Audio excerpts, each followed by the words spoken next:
பன்ருட்டியிலிருந்து கடலூர் நோக்கி சென்ற தனியார் பேருந்தில் படிக்கட்டு ஓரம் நின்று பயணம் செய்த கல்லூரி பள்ளி மாணவிகள் இருவர் சடன் பிரேக் பிடித்தபோது தவறி விழுந்து காயமடைந்தனர். இதுகுறித்த கூடுதல் விவரங்களை செய்தியாளர் லெசிராஜா வழங்க கேட்கலாம். லெசிராஜா, வணக்கம். மேலும் விவரங்களை சொல்லுங்க. பன்ருட்டியிலிருந்து கடலூர் நோக்கி தனியார் பேருந்து சென்று கொண்டிருந்த போது ஆண்டிக்குப்பம் அருகே பேருந்து வந்தபோது சாலையை ஒரு மூத்தாட்டி கடந்ததாக கூறப்படுகிறது.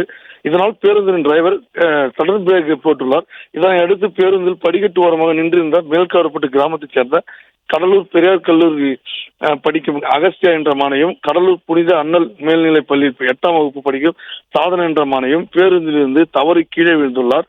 இதில் அவர்களுடைய கை, கால், முகம் உள்ளிட்ட பல்வேறு இடங்களில் காயம் ஏற்பட்டது. உடனடியாக அவர்களை 108 ஆம்புலன்ஸ் மூலம் கடலூர் அரசு தலைமை மருத்துவமனையை கொண்டு வந்து சிகிச்சை அளிக்கப்பட்டு வருகின்றனர். இது குறித்து போலீசார் வழக்கு பதிவு செய்து விசாரணை மேற்கொண்டு வருகின்றனர். விவரங்களுக்கு நன்றி லெசிராஜா. பிளே ஸ்டோர் மற்றும் ஆப் ஸ்டோரில் இருந்து பாலிமர் செயலியை QR கோடு மூலம் பதிவிறக்கம் செய்யுங்கள். செய்திகளை உடனுக்குடன் பெறுங்கள்.